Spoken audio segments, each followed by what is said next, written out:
क्योंकि अब्दुल उनकी नजर में सिर्फ पंक्चर वाला होना चाहिए, माफ कीजिएगा। बाकी मुल्क में लोग मेडिकल कॉलेज लाने के लिए लड़ते हैं, यहाँ मेडिकल कॉलेज को बंद करने की लड़ाई लड़ी गई। कॉलेज बंद हुआ और लोग जश्न मना रहे हैं। सच की परतें खोलेंगे तो सब डर जाएंगे। नमस्कार, स्वागत है आपका सच्ची आवाज़ में और मैं हूं आपके साथ केपी सिंह। दोस्तों, क्या आज धार्मिक उन्माद के चलते कॉलेजों को बंद किया जा रहा है? ऐसा मैं इसलिए पूछ रहा हूं क्योंकि जम्मू के Shri Mata Vaishno Devi institute of medical excellence को बंद कर दिया गया। जम्मू के रियासी में स्थित Shri Mata Vaishno Devi institute of medical excellence से MBBS कोर्स की मान्यता रद्द होना सिर्फ एक प्रशासनिक निर्णय नहीं, यह उस सोच का परिणाम है जिसमें शिक्षा को मजहब के तराजू पर तोला जाने लगा। राष्ट्रीय चिकित्सा आयोग ने गंभीर खामियों का हवाला दिया है।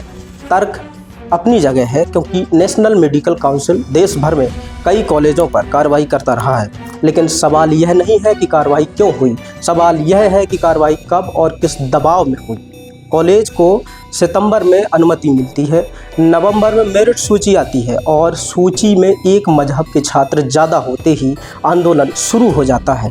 45 दिन तक धरना, प्रदर्शन, धमकी और आंदोलन के चरम पर पहुंचते ही कॉलेज बंद। अगर यही पैमाना है तो कल को किसी भी संस्थान को छात्र की जाति, धर्म, भाषा के आधार पर निशाना बनाया जा सकता है। सबसे भयावह दृश्य यह नहीं कि कॉलेज बंद हुआ, सबसे भयावह दृश्य यह है कि कॉलेज बंद होने पर जश्न मनाया गया।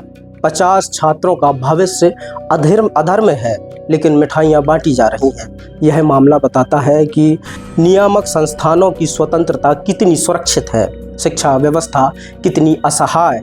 अगर मेडिकल कॉलेज खोलना अपराध बन गया और बंद करना उपलब्धि, तो देश डॉक्टर नहीं, डर और नफरत पैदा करेगा।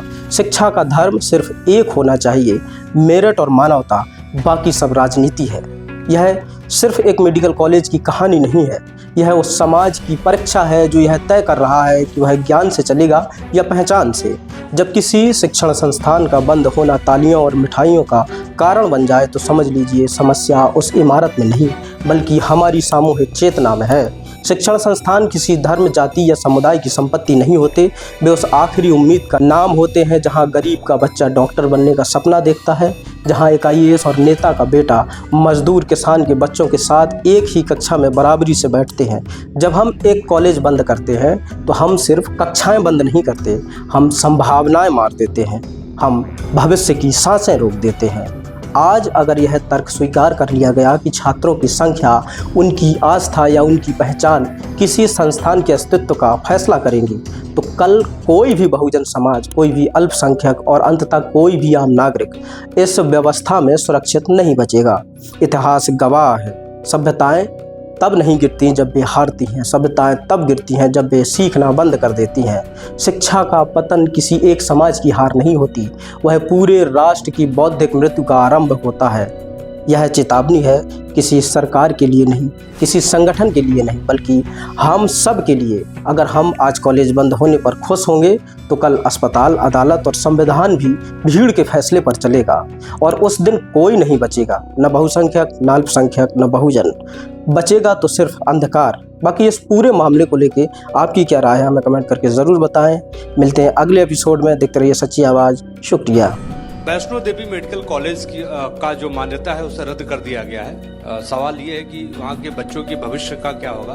दूसरा एक और छोटा सा मेरा सवाल है कि दिल्ली में जो पत्थरबाजी तुर्कमान गेट पर, पहले एक पे आ जाए जी, भूल जाऊंगा दूसरा। तो वैष्णो देवी मेडिकल कॉलेज का मुद्दा, क्यों उसकी मान्यता रद्द की?